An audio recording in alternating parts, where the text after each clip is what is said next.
송효진의 눈앞에 펼쳐진 병원. 복도 풍경은 차갑고 무채색이었다. 소독약 냄새가 코를 찔렀고 희미한 전등 불빛 아래 긴 복도 끝은 마치 절망의 심연처럼 보였다. 늙고 지친 할머니의 숨소리는 산소 호흡기에 의지한 채 가늘게 이어지고 있었다. 그녀의 유일한 가족, 그녀의 전부. 그러나 그 전부를 지키기 위해선 감당할 수 없는 무게가 필요했다. 죄송합니다. 환자분의 상태가 계속 악화되고 있습니다. 수술을 서두르지 않으면 의사의 나지막한 목소리는 효진의 가슴에 꽂히는 비수와 같았다. 수술비는 그녀가 가진 모든 것을 긁어모아도 턱없이 부족한 액수였다. 그녀는 뛰어난 건축 엔지니어였지만 작은 설계사무소에서 받는 월급으로는 끝없이 늘어나는 병원비와 약값을 감당하기 버거웠다. 그녀의 노트북에는 설계 도면들이 빼곡했지만 그 도면들은 할머니의 생명줄이 될 수 없었다. 밤이 깊어지고 병원 창밖으로 도시의 불빛이 반짝였다. 저 화려한 불빛들 중 어느 하나도 자신을 위한 것이 없다는 사실이 뼈아프게 다가왔다. 그때 낡은 휴대폰 화면에 낯선 광고가 떴다. 한성그룹 한태준 총재의 공개 구혼. 평소 같았으면 스팸 광고라 치부하고 넘겼을 것이다. 그러나 지금은 지푸라기라도 잡고 싶은 심정이었다. 스크롤을 내리자 충격적인 조건들이 나타났다. 결혼기간 2년, 자격 요건 부유하지 않을 것, 배경이 없을 것, 오로지 가족의 생계가 절실한 자, 혜택 계약금 100억 원, 결혼 생활 중 발생하는 모든 비용 일체 지원, 100억. 효진의 눈이 커졌다. 이 돈이라면 할머니의 수술은 물론이고 평생을 편안하게 모실 수 있었다. 조건들은 이상하리만치 자신에게 맞춰져 있는 듯했다. 부유하지 않은 배경, 절실한 가족, 마치 누군가 그녀를 찾고 있었던 것처럼. 효진은 깊은 고민에 빠졌다. 이것은 인신매매나 사기 같은 것일까? 아니면 하늘이 그녀에게 던져준 마지막 기회일까? 그녀는 잠시 망설였지만 할머니의 가늘고 힘겨운 숨소리가 그녀의 결정을 굳혔다. 죄송합니다. 할머니, 이렇게라도 해야만 할머니를 살릴 수 있어요. 효진은 떨리는 손으로 계약서에 서명했다. 다음 날, 그녀는 지정된 장소인 한성그룹의 최고층 라운지로 향했다. 엘리베이터 문이 열리자 눈부시게 화려한 공간이 나타났다. 바닥부터 천장까지 이어진 통유리 창, 너머로 서울의 스카이라인이 한눈에 들어왔다. 그곳 한가운데 검은색 수트를 완벽하게 차려입은 한 남자가 서 있었다. 그의 이름은 한태준. 대한민국 재계서열 1위인 한성그룹의 총재. 소문은 무성했다. 차갑고 냉철하며 감정이라고는 눈꽃만큼도 없는 기계 같다는 평판이 자자했다. 그러나 실제로 마주한 그는 소문보다 훨씬 더 차가웠다. 그의 눈빛은 깊이를 알 수 없는 바다처럼 어두웠고 어떤 감정도 읽히지 않았다. 송효진 씨, 맞습니까? 그의 목소리는 낮고 단호했다. 효진은 숨을 고르며 대답했다. 네, 제가 송효진입니다. 계약서 내용은 모두 확인했겠죠? 불이행 시의 페널티도요? 네, 알고 있습니다. 모두 받아들이겠습니다. 한태준은 잠시 말이 없었다. 그는 천천히 그녀의 얼굴을 훑었다. 불안에 떨리는 눈빛. 하지만 그 속에 숨겨진 강인한 의지가 보였다. 어딘가 익숙한, 아니, 너무나 그리웠던 얼굴이었다. 그의 심장이 아주 미세하게 요동쳤다. 그녀는 그를 전혀 알아보지 못하는 것 같았다. 당연했다. 십수년 전의 자신은 지금의 한태준과 너무나도 다른 존재였으니까. 그때 갑자기 한태준의 비서가 다가와 귓속말을 속삭였다. 한태준의 눈빛이 차갑게 변했다. 그는 짧게 고개를 끄덕이더니 다시 효진을 향해 돌아섰다. 결혼식은 3일 후입니다. 모든 준비는 우리가 알아서 할 겁니다. 당신은 그냥 나타나기만 하면 됩니다. 그는 더 이상 어떤 말도 하지 않았다. 그것은 마치 명령과도 같았다.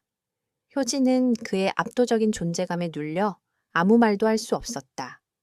그녀는 그의 차가운 눈빛 속에서 불안과 함께 알 수 없는 기시감을 느꼈다. 이 남자는 대체 왜 자신을 선택한 것일까? 그리고 그가 말하는 1000그릇의 밥은 도대체 무엇을 의미하는 것일까? 효진은 그 질문들을 삼킨 채 그의 뒤를 따라 라운지를 나섰다. 한태준은 그녀의 손을 잡거나 어깨에 손을 올리는 등의 어떤 접촉도 시도하지 않았다. 그저 일정 거리를 유지한 채 앞서 걸을 뿐이었다. 그녀는 이 거래가 단순히 돈과 생명을 맞바꾸는 것 이상의 복잡한 의미를 담고 있음을 직감했다. 그리고 그 복잡함의 중심에 그녀가 알지 못하는 거대한 비밀이 숨겨져 있다는 것을 어렴풋이 느꼈다. 결혼식은 마치 공습처럼 순식간에 지나갔다. 송효진은 마치 꿈을 꾸는 듯한 기분이었다. 세상에서 가장 비싼 드레스를 입고 수많은 기자와 재계 인사들의 플래시 세례를 받으며 그녀는 한태준 총재의 옆에 서 있었다. 그의 표정은 여전히 차가웠고 그 어떤 감정도 드러내지 않았다. 기자들은 그들의 사랑이 어떻게 시작되었는지 물었지만 태준은 단 한마디도 대답하지 않았다. 모든 것은 형식적인 절차일 뿐이었다. 결혼식이 끝나자 효진은 태준의 개인 비서에게 안내되어 그의 저택으로 향했다. 한성그룹의 총재답게 저택은 거대한 성과 같았다. 철통 같은 보안을 뚫고 들어간 저택의 내부는 마치 박물관처럼 고풍스럽고 웅장했다. 하지만 그 아름다움 속에는 알 수 없는 텅 빈 공허함이 존재했다. 이곳에 사는 모든 사람들은 로봇처럼 정해진 역할을 수행하는 듯했다. 효진은 비서가 안내해준 방으로 들어갔다. 그곳은 침실이라기보다는 호화로운 호텔 스위트룸에 가까웠다. 그녀는 방 한가운데에 놓인 캐리어와 함께 덩그러니 서 있었다. 그 순간 한 남자가 문을 열고 들어왔다. 그의 눈빛은 날카로웠고 얼굴에는 차가운 경멸의 기색이 역력했다. 송효진 씨, 맞습니까? 저는 김민석입니다. 한성그룹 기획조정실장이자 한태준 총재님의 사촌형이죠. 그는 효진을 위아래로 훑어보았다. 그의 시선은 마치 그녀의 가치를 평가하려는 듯했다. 돈을 보고 접근한 여자치고는 꽤나 순진해 보이네요. 한 총재님이 무슨 생각으로 당신 같은 배경 없는 여자를 데려왔는지 모르겠군. 하지만 명심해요. 이곳은 당신이 생각하는 것처럼 쉬운 곳이 아닙니다. 당신은 그저 허수아비일 뿐이니 분수를 알고 행동하는 것이 좋을 겁니다. 김민석의 말은 비수처럼 날카로웠다.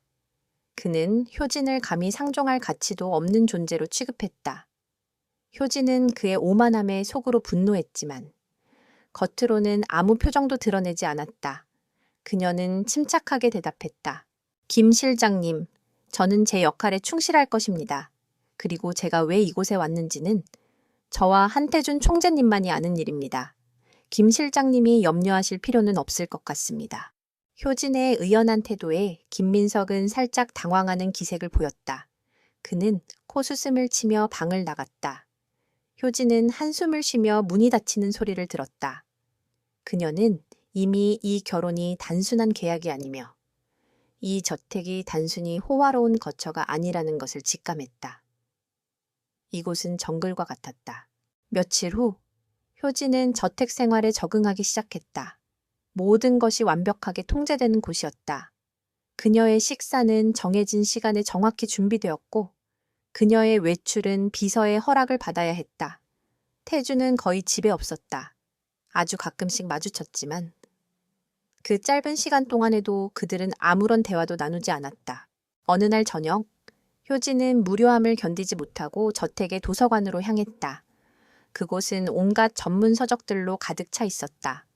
그녀는 건축과 관련된 서적을 찾다가 먼지가 쌓인 오래된 책 한 권을 발견했다. 책은 한성그룹이 과거에 진행했던 미래 도시 프로젝트에 관한 것이었다. 효진은 호기심에 책을 펼쳤다. 그녀의 눈이 점점 커졌다. 책의 내용은 그녀가 최근에 보고서에서 발견한 한성그룹의 현재 건설 프로젝트와 깊은 연관이 있었다. 보고서에는 수익성이 낮다는 이유로 폐기된 것으로 나와 있었지만 책의 내용과 현재의 설계 도면을 비교해 보니 미묘하지만 중대한 차이점이 보였다.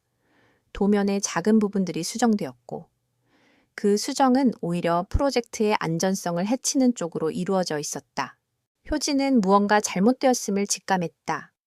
그녀는 그날 밤을 새워가며 관련 자료들을 찾아보았다. 그녀의 엔지니어로서의 직감은 확신으로 바뀌었다.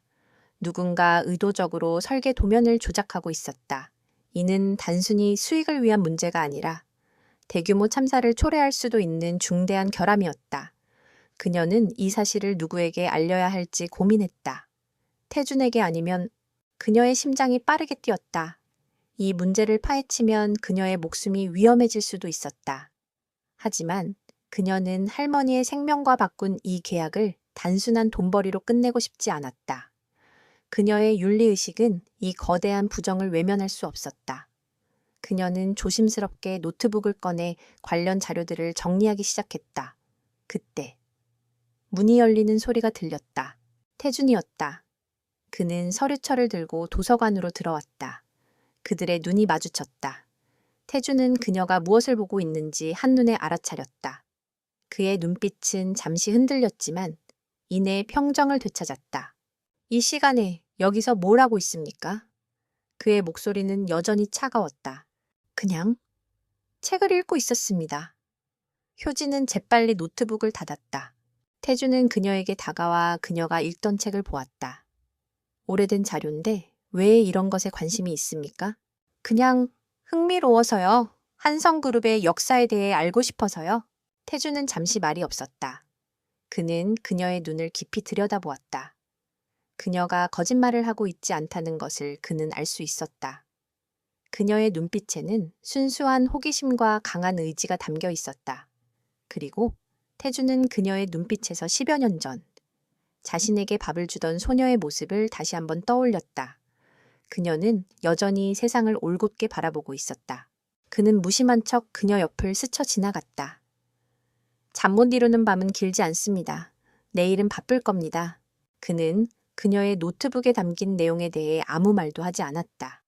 그러나 효진은 그의 눈빛에서 알 수 없는 메시지를 읽었다. 그는 그녀를 시험하고 있었다. 이 거대한 비밀의 무게를 감당할 수 있는지, 그녀가 과연 어떤 사람인지를, 그리고 그녀는 그 시험에 통과하기 위해 다음 행동을 조심스럽게 계획하기 시작했다. 그날 밤, 효진은 거의 잠을 이루지 못했다. 태준의 싸늘한 눈빛 속에 숨겨진 묘한 긴장감 때문이었다. 그는 마치 그녀가 무엇을 알아냈는지 이미 알고 있는 듯했다. 그의 침묵은 오히려 그녀에게 더 큰 압박감을 주었다. 다음 날 아침, 그녀는 결심을 굳혔다. 이 문제를 회피할 수는 없었다. 그녀의 직업적 윤리, 그리고 그녀를 이 자리에 서게 한 할머니의 생명이 그녀의 양심을 흔들었다. 아침 식사 테이블에는 태준이 앉아 있었다. 식사 시간은 언제나 정적이었다. 태준은 신문을 읽었고 효진은 그저 묵묵히 식사를 했다. 그녀는 식사가 끝난 후 용기를 내어 입을 열었다. 한 콩재님, 태준은 신문에서 눈을 떼지 않았다. 말하세요. 한성그룹의 새로운 미래 도시 프로젝트 말입니다. 제가 도면을 좀 살펴보았는데 몇 가지 의문스러운 점이 있어서요. 태준은 그제야 신문을 내려놓고 그녀를 똑바로 바라보았다. 그의 눈빛은 여전히 차가웠지만 그 안에는 미묘한 호기심이 스쳐 지나갔다. 어떤 점이 의문스럽죠? 프로젝트의 핵심 건물인 타워 7의 구조 설계가요. 제가 알기로는 초기 설계에는 지진과 같은 자연재해에 대비한 특수 내진 설계가 포함되어 있었던 것으로 압니다. 하지만 최근의 도면에는 그 부분이 삭제되었더군요. 대신 겉보기에는 화려하지만 구조적으로는 취약한 비대칭 디자인이 적용되어 있습니다. 태준의 표정은 변함이 없었다. 건축가는 공학적 안정성뿐만 아니라 미적 요소도 고려해야 합니다. 특히 한성그룹의 프로젝트는 그렇습니다. 비용 효율성 문제도 있고요. 비용 효율성은 이해해야 합니다. 하지만 이대로 진행된다면 완공 후 건물의 안정성에 심각한 문제가 발생할 수 있습니다. 단순한 결함이 아닙니다. 이 정도 규모의 건물에서 내진 설계를 삭제했다는 것은 누군가 의도적으로 설계 자체를 변경했다는 뜻입니다. 제가 보기에 이건 수익성을 위한 결정이 아니라 오히려 무언가를 은폐하려는 시도 같습니다. 효진의 목소리에는 흔들림이 없었다. 그녀는 태준의 반응을 살피며 조용히 자신의 의견을 피력했다. 태주는 그녀의 말을 듣고 잠시 생각에 잠겼다. 그의 머릿속에서는 이미 수많은 시뮬레이션이 돌아가고 있었다. 당신은 왜 그런 것에 신경을 씁니까? 당신의 계약은 한성그룹 총재의 아내입니다. 건축 엔지니어 송효진이 아니고요. 저는 제 이름을 걸고 일했습니다. 제 할머니를 위해 이 거래를 선택했지만 제 직업적 양심을 팔고 싶지는 않습니다. 효진은 당당하게 말했다. 만약 이대로 프로젝트가 진행된다면 수많은 사람의 안전이 위협받을 것입니다. 한성그룹의 명성도 실추될 테고요. 제게는 이 문제를 그냥 지나칠 수가 없습니다. 태주는 그녀의 눈을 깊이 들여다보았다. 그녀의 눈빛은 거짓을 모르고 오직 진실과 정의만을 향하고 있었다. 그는 오래전 처음 만났던 그녀의 모습을 다시 한번 떠올렸다. 그 어떤 대가도 바라지 않고 그저 밥 한 그릇을 건네주었던 순수한 마음, 그녀는 변하지 않았다. 김 실장에게 보고하겠습니다. 당신이 제기한 문제를 검토하도록. 태준의 말에 효진은 잠시 안도했다. 그러나 이내 불안감이 엄습했다. 김민석은 이 프로젝트를 총괄하고 있었다. 그에게 이 문제를 알린다는 것은 곧 호랑이에게 제 발로 걸어 들어가는 것과 같았다. 총재님, 죄송하지만 그건 위험합니다. 김 실장님은 이 프로젝트의 책임자입니다. 그에게 직접 보고하면 내 걱정은 하지 마십시오. 당신은 그저 나의 아내로서 당신의 역할을 충실히 하면 됩니다. 태주는 더 이상 대화를 이어갈 생각이 없어 보였다. 그는 자리에서 일어나 서재로 향했다. 효진은 홀로 남아 복잡한 심경에 휩싸였다. 태주는 그녀의 말을 믿는 것일까? 아니면 그녀를 시험하고 있는 것일까? 며칠 후 효진은 예상대로 김민석에게 호출되었다. 김민석은 총재실 바로 옆에 있는 자신의 사무실에서 그녀를 기다리고 있었다. 그의 얼굴에는 거만한 미소가 걸려 있었다. 어이쿠, 건축가 나부랭이께서 총재님 앞에서 재롱을 부리셨더군요. 덕분에 내가 아주 바빠졌습니다. 김 실장님, 저는 재롱을 부린 게 아닙니다. 도면의 결함을 발견했을 뿐입니다. 효진은 침착하게 말했다. 결함 웃기는 소리, 그건 한 총재님께서 직접 승인하신 변경안입니다. 당신 같은 풋내기가 뭘 안다고 나섭니까? 한성그룹의 규모를 감당할 수나 있습니까? 김민석은 그녀에게 도면 사본을 던지듯 건넸다. 보세요. 모든 변경은 내가 직접 한 겁니다. 한 총재님의 지시에 따라서. 당신은 그냥 쓸데없는 곳에 신경 끄고 당신의 푼수나 챙기세요. 한 총재님의 아내 자리가 그렇게 우습게 보이나. 효진은 그가 건넨 도면을 자세히 들여다보았다. 분명 그녀가 보았던 것과 똑같은 변경 내용이었다. 하지만 한태준이 직접 지시했다는 김민석의 말에 그녀는 혼란스러웠다. 태준은 그녀를 속인 것일까? 그가 그녀의 말을 믿지 않았던 것일까? 한 총재님께 직접 확인하겠습니다. 어디 마음대로 해보시죠. 하지만 그때쯤이면 당신의 할머니가 있는 병원에 무슨 일이 일어날지도 모릅니다. 당신이 신경 쓸 것은 오직 할머니의 건강과 우리의 계약뿐입니다. 김민석의 목소리는 낮고 위협적이었다. 그의 눈빛은 뱀처럼 차가웠다. 효진은 몸이 굳어지는 것을 느꼈다. 그가 그녀의 약점을 정확히 파고들었다. 그녀는 분노와 동시에 무력감을 느꼈다. 이 거대한 힘 앞에서 그녀는 너무나도 나약했다. 나를 속이려 하다니. 어리석군. 한태준은 나를 총재 자리에서 끌어내리려 하지만 그는 결코 성공하지 못할 거야. 그는 아직 내가 어떤 사람인지 몰라. 김민석은 싸늘하게 웃으며 말했다. 그러니 당신도 날 거스르지 않는 게 좋을 겁니다. 다음번엔 당신 할머니의 병실 창문이 깨질 수도 있거든요. 효진은 아무 말도 하지 못했다. 그녀는 그저 손에 땀을 쥐고 도면을 꽉 쥐었다. 태주는 그녀를 믿는 척하면서 사실은 그녀를 시험하는 동시에 그녀를 이용하고 있었던 것일까? 아니면 그녀는 무언가 잘못된 퍼즐 조각을 쥐고 있다는 것을 깨달았다. 이 상황은 그녀의 예상보다 훨씬 더 복잡했다. 그녀는 김민석의 사무실을 나왔다. 그의 차가운 웃음소리가 그녀의 등 뒤를 쫓아왔다. 김민석의 위협은 송효진의 등골을 서늘하게 만들었다. 그녀의 심장은 불안하게 뛰었지만 그녀는 그 불안을 억누르며 그의 사무실을 빠져나왔다. 그의 말대로 그녀의 할머니는 가장 큰 약점이었다. 그녀는 이 거래를 시작한 이유를 잊지 않았다. 할머니를 지켜야 한다. 그 무엇보다도. 그러나 그녀는 김민석의 말을 그대로 믿을 수 없었다. 태준이 직접 지시했다는 그의 주장은 어딘가 석연치 않았다. 태준의 눈빛은 비록 차가웠지만 그녀의 말에 귀를 기울이는 듯한 미묘한 변화가 있었다. 그리고 무엇보다 그녀의 직업적 양심이 비명을 질렀다. 이대로 물러설 수는 없었다. 그녀는 이 거대한 부패의 한가운데에 발을 들여놓았고 이제는 이 상황을 끝까지 파헤쳐야만 했다. 효진은 몰래 그녀의 오래된 노트북을 꺼냈다. 그녀는 한성그룹의 내부망을 해킹할 수는 없었지만 과거의 경험과 지식을 활용해 공공기록과 연결된 외부 데이터베이스를 뒤지기 시작했다. 그녀는 미래도시 프로젝트와 관련된 모든 외부 업체를 추적했다. 그리고 이내 한 가지 공통점을 발견했다.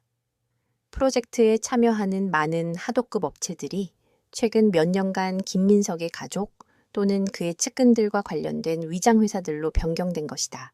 그녀의 심장이 다시 한번 격렬하게 뛰었다. 이 모든 것은 단 하나의 그림을 가리키고 있었다. 김민석이 이 프로젝트를 이용해 거대한 비자금을 조성하고 있었다. 내진 설계 같은 중요한 안전 설비를 삭제한 것도 비용을 절감하여 그 돈을 착복하기 위함이었을 것이다. 건물의 안전보다는 그들의 주머니를 채우는 것이 더 중요했던 것이다. 그때 누군가 문을 두드렸다. 효진은 재빨리 노트북을 닫고 책상 서랍에 숨겼다. 문을 열자 태준의 개인 비서인 박 비서가 서 있었다. 박 비서는 태준이 그녀를 찾고 있다고 전했다. 효진은 서재로 향했다. 태준은 여전히 서류에 파묻혀 있었다. 그는 그녀가 들어온 것을 알고 있었지만 고개를 들지 않았다. 무슨 일입니까? 효진이 조심스럽게 물었다. 이것 좀 보시죠. 태준은 그녀에게 한 장의 종이를 건넸다. 그것은 그녀가 작성했던 타워 7의 구조적 결함에 대한 보고서였다. 그런데 그 보고서 아래에는 태준의 서명이 선명하게 찍혀 있었다. 그리고 그 옆에는 재검토 및 보강 지시라는 글자가 적혀 있었다. 김 실장님이 분명 총재님께서 직접 설계 변경을 지시하셨다고 했습니다. 태준은 그제야 서류에서 눈을 떼고 그녀를 바라보았다. 김민석이 그렇게 말했겠죠? 그는 내가 당신의 말에 흔들릴 거라고 생각하지 않았을 겁니다. 그는 내가 당신을 이용하고 있다고 생각했을 테니까. 하지만 당신이 옳았습니다. 태준의 목소리는 낮고 차분했지만 그 안에는 그녀에 대한 신뢰가 담겨 있었다. 효진의 눈이 커졌다. 그녀는 그가 자신을 믿었다는 사실에 놀랐다. 그는 그녀의 말을 듣는 척만 한 것이 아니라 실제로 그녀의 보고서를 검토하고 있었다. 하지만 어떻게 아셨습니까? 김민석이 내게 보여준 도면은 당신이 발견한 결함이 수정되지 않은 상태였습니다. 그는 내게 거짓 보고를 올렸습니다. 당신이 내게 보고했다는 사실을 알고도 말이죠. 그의 오만함이 실수로 이어진 겁니다. 그는 당신을 그저 돈만 보고 온 철없는 여자로 취급했으니까. 태주는 자리에서 일어나 창밖을 바라보았다. 그는 내가 과거의 일로 당신을 찾았다는 것을 알고 있지만 그 이유를 정확히 알지는 못합니다. 그는 당신을 나의 복수를 위한 도구로 생각하고 있습니다. 하지만 그는 모릅니다. 당신은 나의 가장 강력한 무기라는 것을. 태준의 말에 효진은 복잡한 감정에 휩싸였다. 그는 그녀를 도구로 사용하고 있는 것인가? 아니면 진정으로 그녀의 능력을 인정하는 것인가? 그녀는 태준에게 직접 물었다. 총재님, 당신은 저를 왜 선택했습니까? 정말로? 그 1000그릇의 밥 때문입니까? 태준은 고개를 돌려 그녀를 깊이 응시했다. 그의 눈빛은 더 이상 차갑지 않았다. 오히려 깊은 그리움과 고통이 담겨 있었다. 당신은 기억하지 못하겠죠? 10수년 전 당신의 할머니가 운영하던 작은 식당. 나는 그곳에서 매일 밥을 먹었습니다. 돈 한 푼 없던 시절. 당신의 할머니는 나를 외면하지 않았습니다. 그리고 당신은 항상 밝은 얼굴로 내게 밥을 가져다 주었죠. 사람들은 나를 거지 취급했지만 당신은 단 한 번도 나를 무시하지 않았습니다. 당신의 따뜻한 밥 한 그릇은 나에게 삶의 의미를 깨닫게 해주었습니다. 태준의 목소리는 떨리고 있었다. 나는 그 은혜를 잊지 않았습니다. 나는 당신의 따뜻함과 순수함을 잊지 않았습니다. 나는 당신을 찾기 위해 이 자리에 올랐습니다. 그리고 당신을 다시 만났을 때 나는 당신이 여전히 세상의 부조리에 맞설 수 있는 강인함을 지녔다는 것을 알았습니다. 나는 당신이 필요했습니다. 내 옆에 효진은 숨이 막히는 것 같았다. 그녀는 태준이 말하는 그 소년이 지금의 이 거대한 제국의 총재라는 사실을 믿을 수 없었다. 그녀가 그토록 순수하게 베풀었던 친절이 10수년 후 그녀의 할머니를 구할 수 있는 유일한 희망이 되어 돌아온 것이다.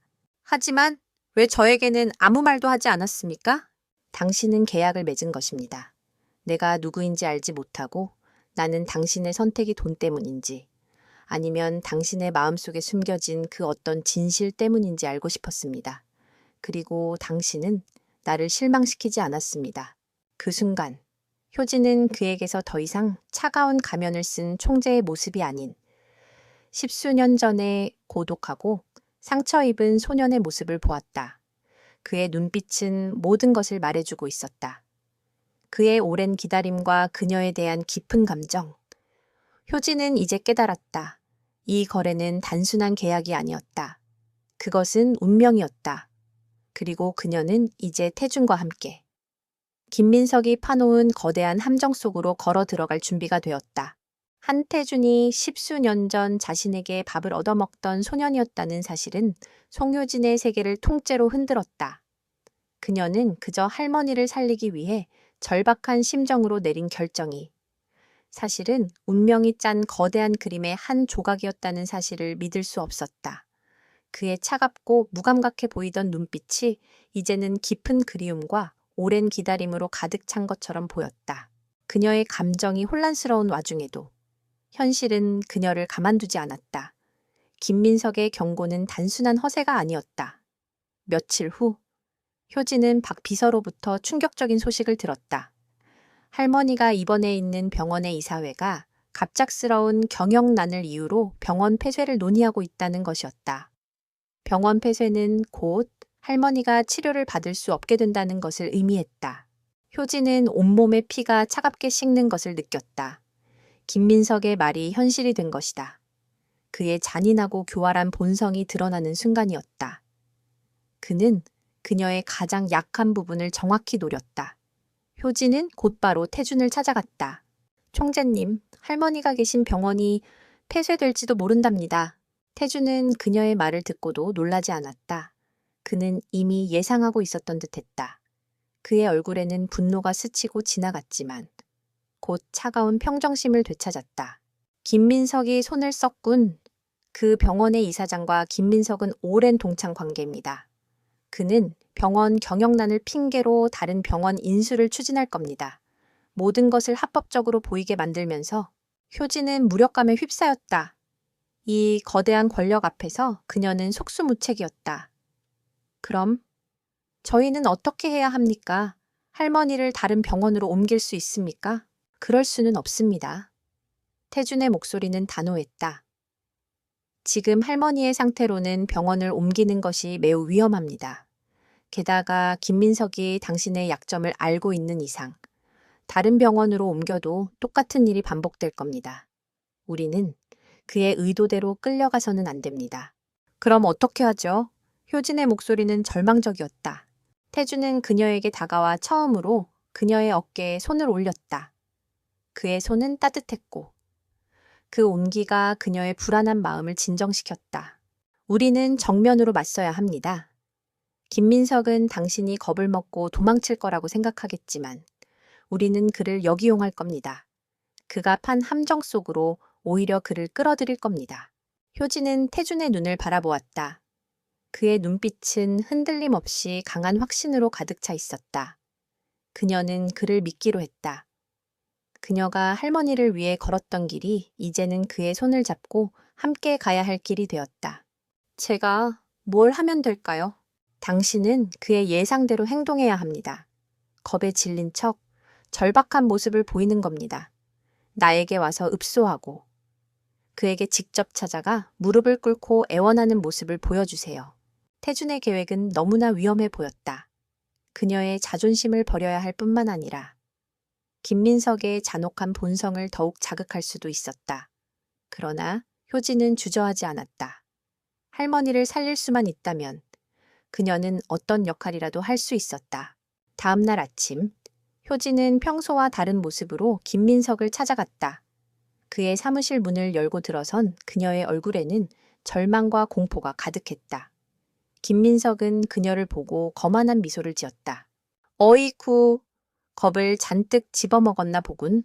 내가 경고했었지 않았습니까? 당신 같은 평범한 여자가 감히 한성그룹의 일에 끼어들려고 하면 어떻게 되는지 말입니다. 김 실장님, 제발 할머니를 살려주십시오.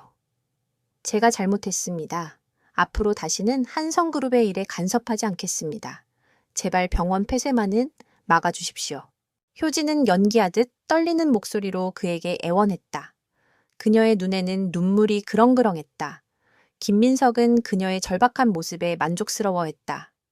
그는 그녀의 어깨에 손을 올리고 조롱하듯 말했다. 그럼요, 그럼요. 한 총재님의 소중한 아내분인데 제가 안 들어줄 이유가 있겠습니까? 하지만 세상에는 공짜가 없죠. 송효진 씨가 내게 보여줄 수 있는 충성심이 필요합니다. 당신이 한 총재님께 얼마나 쓸모없는 존재인지 증명해야겠죠.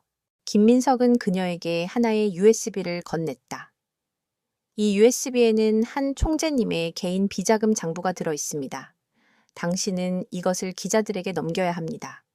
한 총재님이 불법적인 자금을 조성했다는 기사가 세상에 퍼지면 그가 당신 할머니를 살릴 여유는 없을 겁니다. 그리고 나는 당신의 할머니를 기꺼이 다른 병원으로 옮겨드리겠습니다. 효진은 충격에 휩싸였다. 김민석은 태준을 무너뜨리기 위해 그녀를 이용하려 했다. 그것도 가장 비열한 방법으로 그는 그녀와 태준의 관계가 단순한 거래라는 것을 알고 그녀의 절박함을 이용해 그를 공격하려 했다. 효진의 손은 떨렸지만 그녀는 내색하지 않았다. 알겠습니다. 김 실장님이 원하시는 대로 하겠습니다. 그녀는 USB를 받았다. 김민석은 그녀의 눈빛에서 어떤 의심도 읽지 못한 채 자신의 승리를 확신하는 듯한 미소를 지었다. 좋아요. 당신은 현명한 선택을 했습니다. 이제 당신은 나와 한 배를 탄 겁니다. 효진은 김민석의 사무실을 나왔다. 그의 표독스러운 웃음이 그녀의 등 뒤를 쫓아왔다.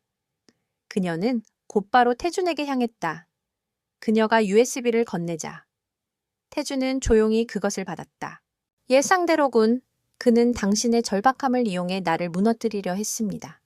하지만 그는 내가 당신을 얼마나 신뢰하는지 모릅니다. 태준은 USB를 노트북에 연결했다. 이 USB는 위조된 파일일 겁니다. 그가 당신의 충성심을 시험하기 위해 만든 미끼일 가능성이 큽니다. 하지만 우리는 이 기회를 놓쳐서는 안 됩니다. 태준의 눈빛은 섬광처럼 빛났다. 그는 당신이 이 파일을 세상에 공개할 거라고 믿을 겁니다. 우리는 그가 믿는 대로 행동해야 합니다. 우리는 이 가짜 비자금 장부를 이용해 오히려 그의 진짜 비리 장부를 찾아낼 겁니다. 이 모든 것은 우리의 최종 계획을 위한 큰 그림의 일부입니다. 효진은 그제야 모든 것을 이해했다. 김민석은 그녀를 이용하려 했지만 태준은 이미 그의 의도를 꿰뚫고 있었다. 이 모든 것이 한태준의 거대한 전략이었던 것이다. 그리고 그녀는 그 전략의 핵심에 있었다. 그녀는 더 이상 수동적인 역할이 아니었다. 그녀는 태준과 함께 싸우는 당당한 동료이자 파트너였다. 김민석이 건넨 USB는 효진에게 단순한 위협이 아닌 거대한 방역의 서막이었다.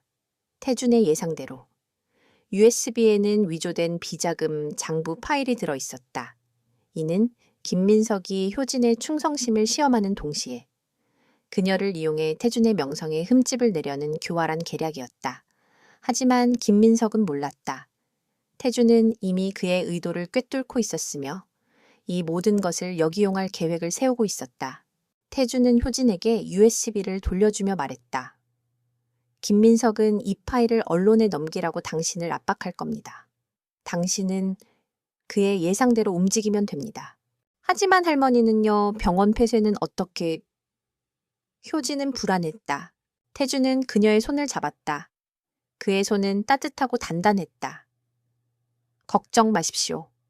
김민석은 당신이 겁에 질려 그의 말을 따를 것이라고 확신할 겁니다. 그리고 당신이 그에게 복종하는 모습을 보이면 그는 반드시 당신에게 더 큰 신뢰를 보일 겁니다. 우리는 그 순간을 기다려야 합니다. 그가 방심하는 순간, 우리는 그의 진짜 약점을 찾아낼 겁니다. 효진은 태준의 눈을 바라보았다. 그의 눈빛은 흔들림 없는 확신으로 가득 차 있었다. 그녀는 그가 결코 할머니를 위험에 빠뜨리지 않을 것임을 직감했다.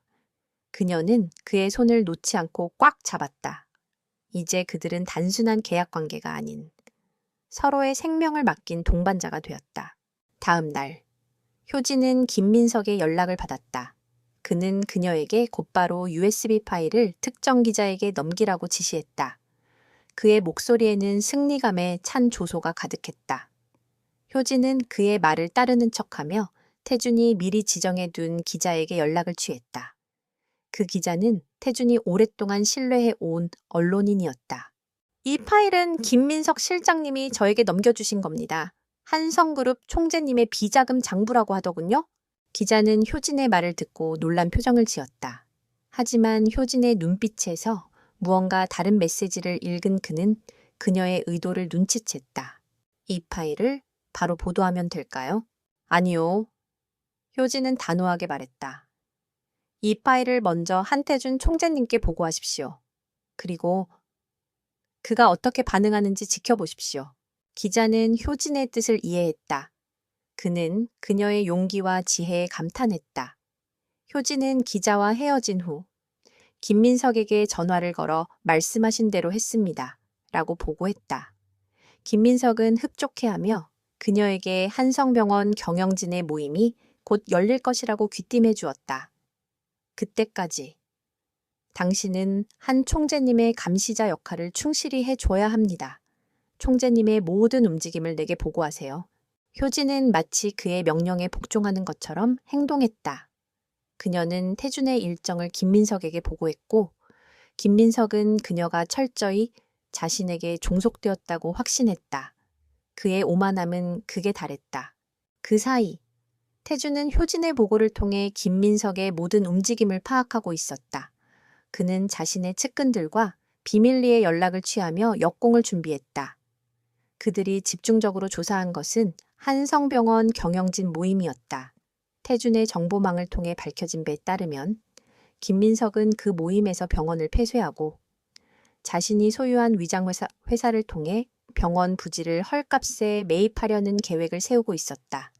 병원 부지에는 엄청난 가치가 숨겨져 있었는데 그 사실을 아는 사람은 극히 소수였다. 결전의 날이 밝았다.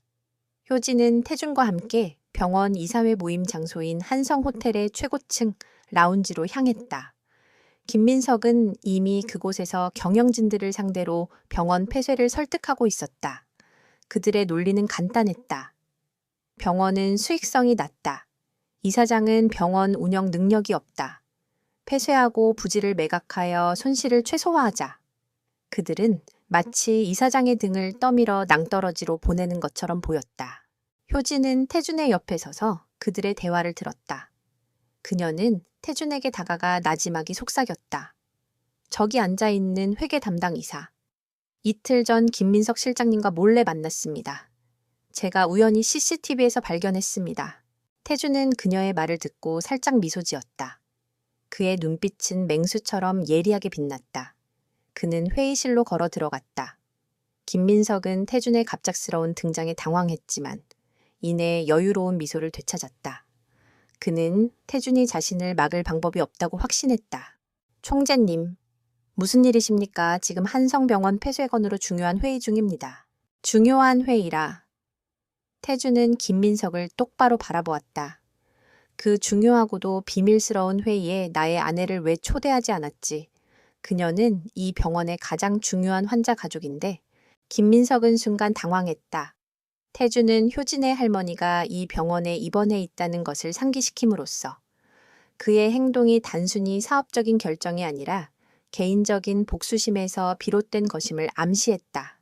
총재님, 이것은 비즈니스 문제일 뿐입니다. 개인적인 감정은 배제해 주십시오. 배제, 내가 지금 말하는 것은 감정이 아니다. 바로 비즈니스다. 태주는 자신의 비서에게 눈짓을 보냈다. 박 비서는 회의실에 대형 스크린을 설치하고 노트북을 연결했다. 스크린에는 타워 7회의 설계 도면이 나타났다. 그 도면에는 효진이 발견했던 중대한 결함들이 빨간색으로 표시되어 있었다. 김민석 실장, 이것이 당신이 수익성을 위해 변경했다고 보고했던 타워 7회의 최종 도면인가? 그렇습니다. 총재님, 당신께서도 승인하셨던 거짓말 마라. 태준의 목소리는 회의실 전체를 울렸다. 나는 이 도면을 승인한 적이 없다. 내가 승인한 도면은 송효진 씨가 작성한 완벽하게 내진 설계가 포함된 도면이었다. 이 도면은 김 실장이 나의 서명을 위조하여 만든 것이다. 회의실은 순식간에 술렁였다. 김민석은 얼굴이 창백해졌다.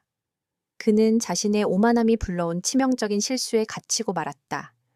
태주는 효진의 보고서를 김민석이 가짜로 위조한 것처럼 자신의 서명 또한 위조할 것이라고 이미 예상하고 있었던 것이다. 당신은 나의 명성을 떨어뜨리기 위해 나의 서명을 위조했고 나의 아내의 가장 소중한 것을 이용해 나를 협박했다. 이제 당신은 모든 것을 잃게 될 것이다.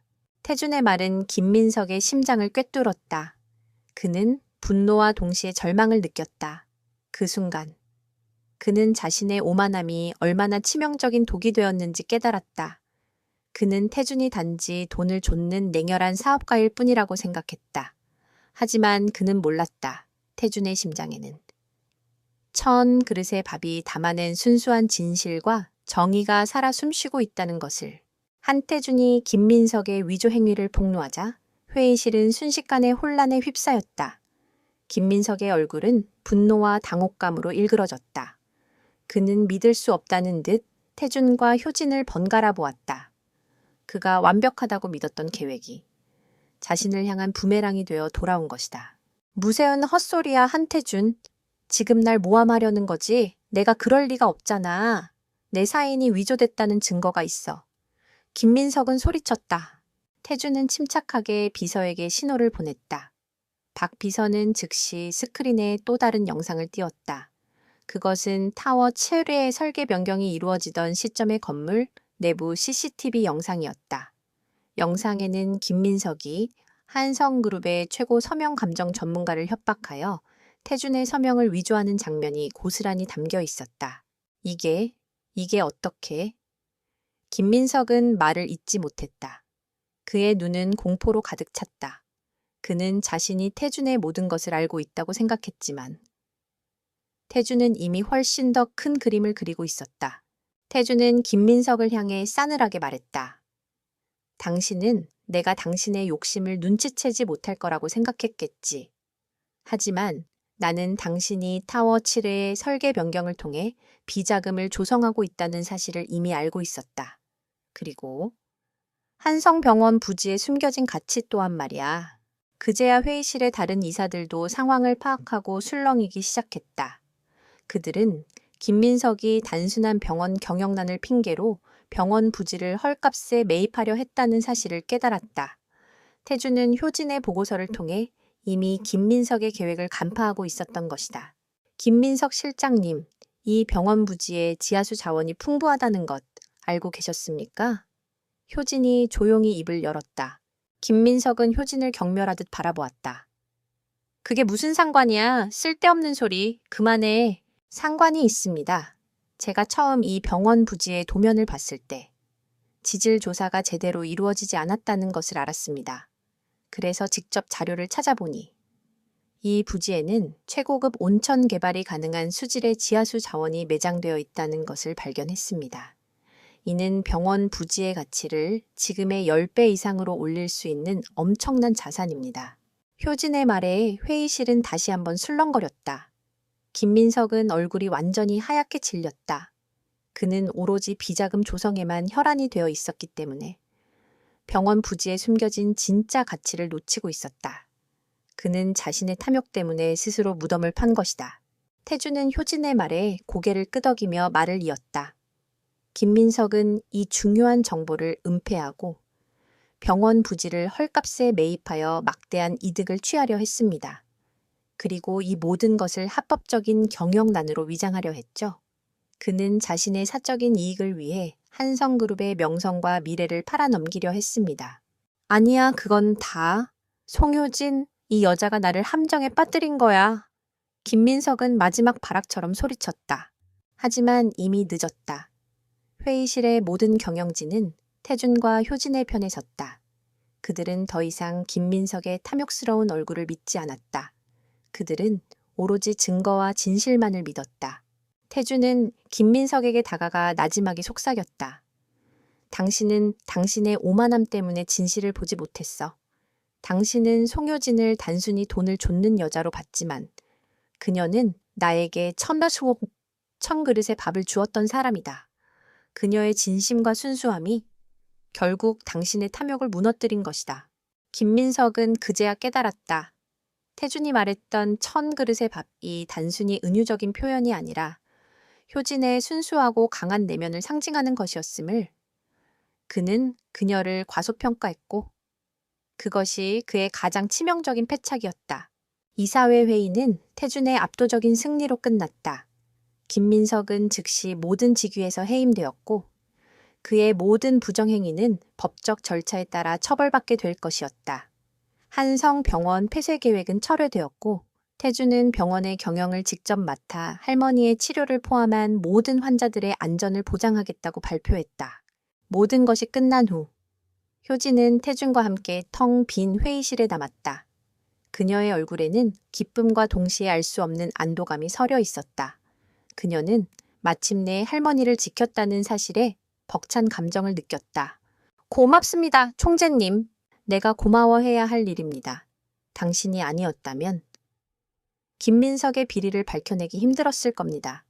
당신의 통찰력과 용기가 이 모든 것을 가능하게 했습니다. 태주는 그녀의 손을 잡았다. 그의 눈빛은 깊은 감정으로 가득 차 있었다. 그는 더 이상 그녀를 계약 결혼의 상대가 아닌 진정한 삶의 동반자로 바라보고 있었다. 이제 당신의 할머니는 안전합니다. 당신의 할머니와 당신의 삶은 내가 지키겠습니다. 그의 목소리에는 단호한 약속이 담겨 있었다. 효진은 그의 따뜻한 손을 놓지 않았다. 그녀의 눈에서는 뜨거운 눈물이 흘러내렸다. 그것은 기쁨의 눈물이었고 동시에 오랜 절망 끝에 찾아온 희망의 눈물이었다. 그녀는 마침내 자신의 삶의 진정한 의미를 찾은 것 같았다. 김민석의 몰락은 한성그룹에 거대한 파장을 일으켰다. 그의 비리를 돕던 측근들은 줄줄이 해임되었고 그룹 내부의 부패한 세력은 뿌리째 흔들렸다. 한태주는 이 기회를 놓치지 않고 오랫동안 계획했던 그룹의 구조조정을 단행했다. 그는 오로지 능력과 청렴을 기준으로 인사를 재편하며 한성그룹의 새로운 미래를 위한 초석을 다졌다.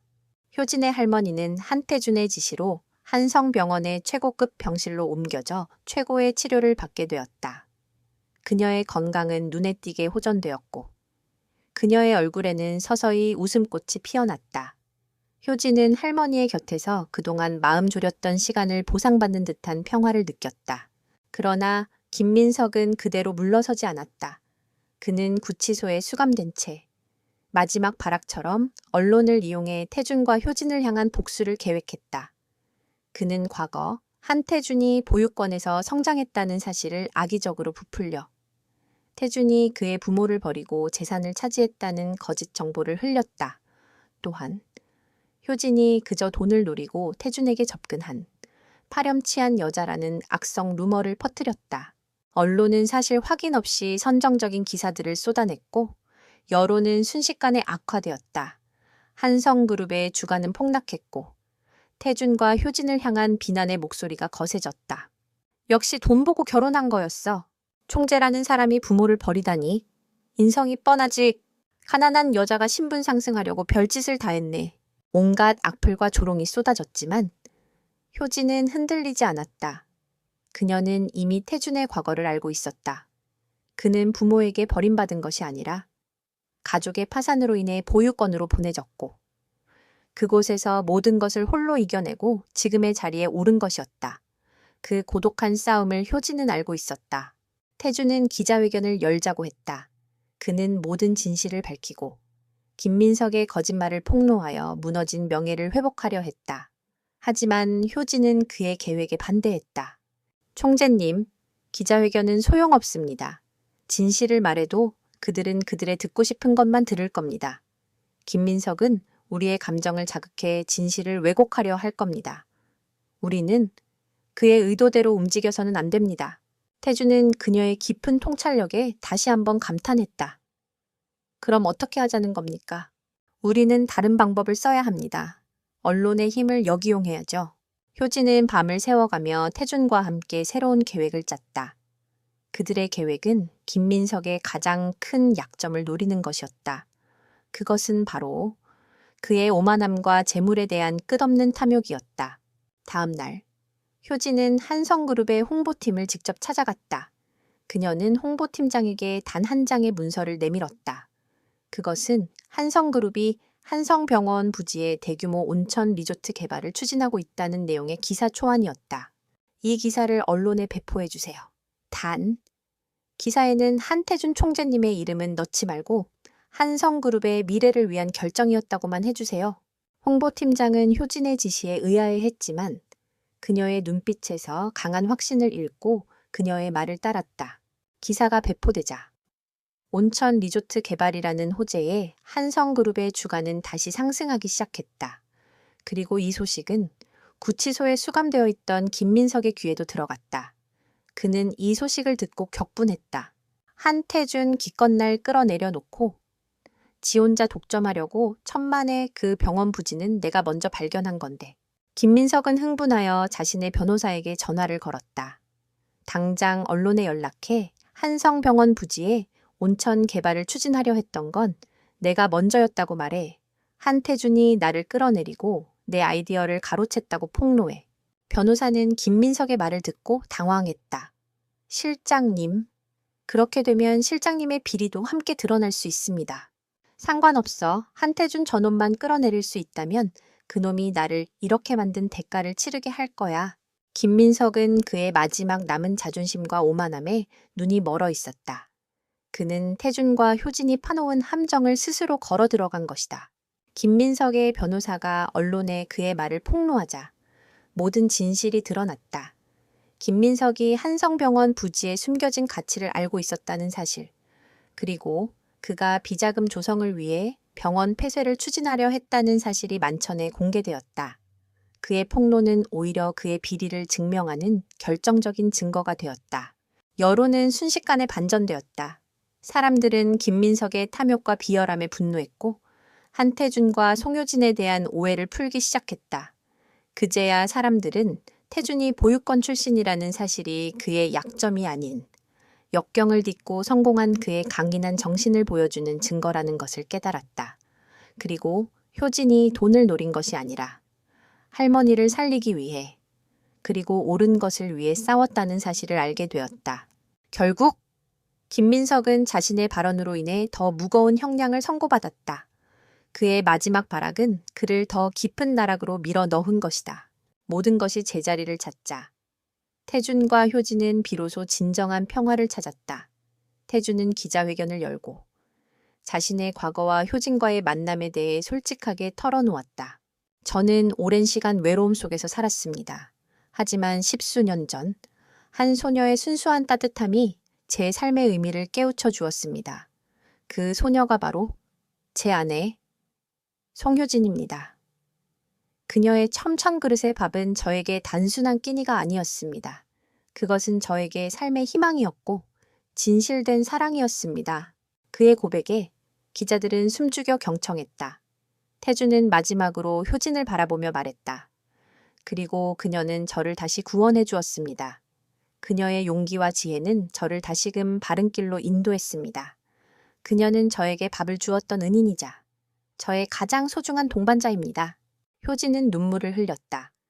그녀의 눈물은 이제 더 이상 슬픔이나 절망의 눈물이 아니었다. 그것은 진정한 행복과 감사의 눈물이었다. 그녀는 태준에게 다가가 그의 손을 잡았다. 그들의 손이 맞닿는 순간 세상의 모든 소음은 사라지고 오직 두 사람만이 존재했다. 그들의 관계는 이제 그 어떤 계약이나 금전적인 이유로도 설명할 수 없는 진정한 사랑과 신뢰로 가득 찬 것이 되었다. 김민석의 몰락 이후 한성그룹은 새로운 전환기를 맞았다. 그의 비리로 인해 발생했던 모든 문제들이 해결되고 태준은 그룹 내부에 만연했던 부패의 잔재를 완전히 척결했다. 그는 새로운 미래도시 프로젝트를 다시 시작하며 송효진이 제안했던 안전하고 윤리적인 설계 원칙을 전면적으로 도입했다. 그녀의 지식과 통찰력은 더 이상 숨겨진 무기가 아니라 한성그룹의 새로운 비전이 되었다. 이제 효진은 태준의 옆에서 단순한 총재의 아내가 아닌 당당한 사업 파트너로서의 역할을 수행했다. 그녀는 태준이 직접 이끄는 미래도시 프로젝트의 총괄 책임자로 임명되었다. 그녀의 능력은 그룹 내외부에서 인정받았고 한때 그녀를 무시했던 사람들은 이제 그녀의 지시를 따랐다. 그녀는 여전히 겸손하고 진실했고 모든 문제를 해결하는 데 있어 냉철하고 전략적인 모습을 보였다. 그들의 관계는 이제 그 어떤 의심도 없는 진정한 사랑으로 무르익었다. 그들은 더 이상 계약 관계가 아니었다. 태준은 매일 아침 효진의 손을 잡고 출근했고 저녁에는 그녀와 함께 할머니의 병실을 찾아 이야기를 나누었다. 그의 눈빛은 더 이상 차갑지 않았다. 오직 효진을 향한 깊은 애정과 존경으로 가득 차 있었다. 어느 날 저녁, 그들은 할머니의 병실에서 나왔다. 할머니는 수술 후 완벽하게 회복되었고 그녀의 얼굴에는 행복한 미소가 가득했다. 효진은 할머니의 손을 잡고 웃으며 말했다. 할머니, 태준 씨가 할머니께 최고의 의사와 간호사를 붙여주었어요. 이제 할머니는 걱정 없이 지내셔도 돼요. 할머니는 태준의 손을 잡고 따뜻하게 웃으셨다. 태준이, 우리 효진이한테 잘해줘서 고맙다. 난 네가 처음 왔을 때부터 알아봤어. 마음 씀씀이가 예사롭지 않다고. 태준은 할머니의 칭찬에 쑥스러운 듯 웃었다. 어르신 덕분입니다. 제가 여기까지 올 수 있었던 것도, 그리고 효진 씨를 다시 만날 수 있었던 것도 모두 어르신 덕분입니다. 그들은 함께 할머니를 병실에 모셔다 드리고 나왔다. 병원 복대는 아무도 없었다. 효진은 태준의 손을 잡고 말했다. 총재님, 이제 할머니도 건강해지셨고 김민석도 처벌받았으니 우리 계약은 끝난 거죠. 당신이 제게 줬던 100억 원은 할머니 수술비로 충분히 썼어요. 나머지는 당신께 돌려드릴게요. 태준은 그녀의 말을 듣고 걸음을 멈췄다. 그의 얼굴에는 순간적으로 슬픔과 놀라움이 교차했다. 효진 씨, 지금 무슨 말을 하는 겁니까? 우리 계약 결혼이었잖아요. 할머니를 위해 시작한. 태준은 효진의 어깨를 잡고 그녀를 자신 쪽으로 돌렸다. 그의 눈빛은 진지했고 목소리는 깊은 감정으로 떨렸다. 당신은 아직도 우리의 관계가 계약이라고 생각합니까? 그럼 아니었나요? 효진의 목소리는 미약하게 떨렸다. 태준은 그녀의 손을 잡고 자신의 가슴에 얹었다. 여기, 이 심장이 당신을 처음 만났던 순간부터 지금까지 얼마나 오랫동안 당신을 기다려왔는지 당신은 모릅니다. 당신이 나에게 주었던 천선 그릇의 밥은 단순히 배를 채우기 위한 밥이 아니었습니다. 그것은 저를 살린 생명줄이었고 저를 이 자리까지 오게 한 원동력이었습니다. 당신의 순수함과 따뜻함이 제 삶의 전부가 되었습니다. 태준은 그녀의 뺨을 어루만지며 계속 말을 이었다. 당신은 저를 2번이나 구원해 주었습니다. 첫 번째는 제가 아무것도 아니었던 시절, 그리고 2번째는 제가 모든 것을 가졌지만 아무것도 아니었던 지금. 당신이 없었다면 저는 김민석의 계략에 빠져 모든 것을 잃었을 겁니다. 당신은 제게 돈보다 더 소중한 존재입니다. 당신은 저의 전부입니다. 그의 진심 어린 고백에 효진은 눈물을 흘렸다. 그녀는 그동안 자신이 태준에게 어떤 의미였는지, 그리고 이 모든 사건이 그들에게 어떤 의미였는지 비로소 깨달았다. 그들의 관계는 절박함에서 시작되었지만 진실과 용기를 통해 진정한 사랑으로 발전했다.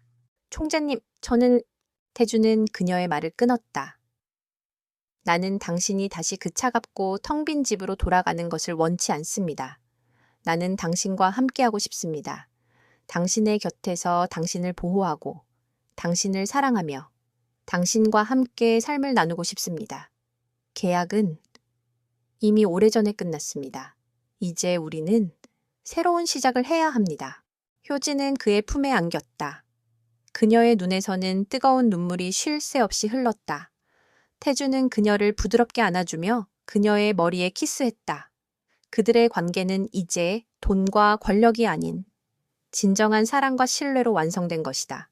그들은 비로소 서로에게 필요한 존재가 되었고 서로의 상처를 치유해 줄 수 있는 유일한 존재가 되었다. 그들의 사랑은 모든 역경을 이겨내고 진정한 가치를 증명했다. 몇 년의 시간이 흘렀다. 한성그룹은 한태준과 송효진의 지휘 아래 명실상부한 세계적인 기업으로 성장했다. 그들의 리더십은 단지 이윤 추구에만 있지 않았다.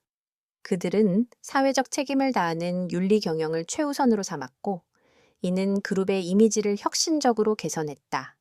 김민석 사건 이후 한성그룹은 투명하고 공정한 경영의 상징이 되었다. 미래 도시 프로젝트는 효진의 감독 아래 성공적으로 완공되었다. 그곳은 단순한 주거 단지를 넘어 지속 가능한 에너지와 최첨단 기술이 결합된 진정한 미래 도시로 인정받았다. 이 프로젝트는 효진의 이름을 전 세계에 알렸고 그녀는 세계적으로 인정받는 건축가이자 기업가로 자리매김했다. 그녀는 더 이상 누군가의 아내로만 불리지 않았다. 그녀는 송효진. 그 자체로 하나의 브랜드였다. 태주는 여전히 차가운 듯 보였지만 그의 눈빛은 언제나 따뜻했다. 그는 더 이상 과거의 상처와 고독에 갇혀 있지 않았다. 그의 옆에는 항상 효진이 있었고 그녀의 옆에는 항상 그가 있었다. 그들은 이제 서로의 가장 든든한 동반자이자 서로를 완성시키는 존재였다. 그들의 사랑은 처음 시작된 절박함과 거래의 흔적을 완전히 지우고 서로에 대한 깊은 존경과 신뢰로 가득 찼다. 어느 맑은 가을날, 그들은 할머니의 집을 찾았다. 할머니는 이제 완벽하게 건강을 되찾았고 예전처럼 푸근한 미소로 그들을 맞이했다. 마당에는 작은 채소밭이 있었고 그곳에는 효진이 어릴 적 심었던 상추와 배추가 싱싱하게 자라고 있었다. 할머니, 몸 괜찮으세요? 오늘은 제가 직접 밥 해드릴게요. 아니야. 손주 사위 왔는데 할미가 밥 해줘야지. 할머니는 너털웃음을 터뜨리며 부엌으로 향하셨다. 태주는 그런 할머니의 뒷모습을 보며 따뜻하게 미소 지었다. 그의 인생에서 가장 소중한 두 여인이었다. 효진은 부엌에서 할머니를 도왔다. 할머니, 그 밥솥 아직도 쓰세요. 제가 새 걸로 바꿔드릴게요. 아니야, 이게 얼마나 좋은데. 이게 바로 너랑 태준이한테 밥탄 해줬던 그 밥솥이다. 이 밥솥으로 밥 1000그릇은 더 지었을걸. 효진은 미소 지었다. 1000그릇의 밥. 그 숫자가 이제는 그녀에게 특별한 의미로 다가왔다. 그것은 단순히 밥의 양이 아니라 한 소년의 삶을 살려냈던 순수한 진심과 사랑의 크기였다. 그리고 그 사랑이 돌고 돌아 그녀의 가족을 구하고 그녀의 인생을 구원했던 것이다. 저녁 식사 시간이 되었다. 밥상에는 할머니가 직접 키운 채소로 만든 소박하지만 정성 가득한 반찬들이 놓여 있었다. 태주는 밥 한 그릇을 받아들고 조용히 눈을 감았다.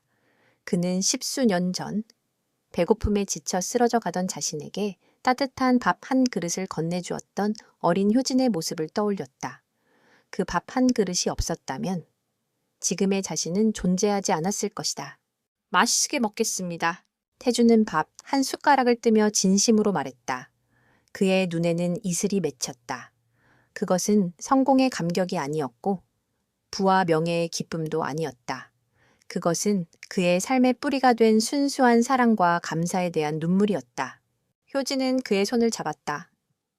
총재님, 무슨 생각하세요? 아니, 그냥 행복해서? 태주는 그녀를 바라보며 말했다. 나는 당신을 처음 만났을 때 당신에게 받은 그 은혜를 평생 갚아야 한다고 생각했습니다. 하지만 이제는 알겠습니다. 내가 당신에게 받았던 것보다 당신이 내게 준 사랑이 훨씬 더 크다는 것을. 나의 삶은 당신을 만나기 위해 존재했던 것 같습니다. 효진은 미소 지었다. 그녀의 삶은 한때 절망의 끝에 서 있었다. 하지만 그녀는 옳은 일을 포기하지 않았고 그 믿음은 그녀의 삶을 완전히 바꾸어 놓았다. 그녀는 할머니를 지켰고 자신의 능력을 증명했으며 그리고 진정한 사랑을 찾았다. 그들의 이야기는 그들의 삶을 넘어 세상의 많은 사람들에게 영감을 주었다. 사람들은 그들의 이야기를 통해 진실과 사랑, 그리고 선한 마음이 어떤 역경 속에서도 결국 승리한다는 것을 배웠다. 어느 날 저녁, 태주는 집으로 돌아와 서재에서 효진이 처음 그에게 보여주었던 타워 치밀의 설계 도면을 다시 보았다. 그 도면에는 효진의 필체로 안전은 미학보다 우선한다는 글귀가 적혀 있었다. 그것은 단순한 글귀가 아니었다. 그것은 태준의 인생을 바꾸어 놓은 신념이었고 그들의 사랑을 가능하게 한 근원이었다. 효진이 서재로 들어와 그의 어깨에 기대었다. 무슨 생각하세요? 당신은 나의 모든 것을 바꾸어 놓았습니다. 나의 사업 철학, 나의 삶의 방향, 그리고 나의 심장까지도. 효진은 그의 손을 잡고 부드럽게 말했다. 우리가 함께 만들었잖아요. 당신이 저를 믿어주었기에 가능했던 일이에요. 태주는 그녀를 품에 안고 창밖의 도시 야경을 바라보았다. 그들의 눈앞에 펼쳐진 도시에는 그들이 함께 만든 건물들이 빛나고 있었다. 그들은 서로의 존재를 통해 비로소 완벽한 삶을 살게 되었다. 그들의 사랑은 한 그릇의 밥에서 시작되어 영원히 지속될 것이었다.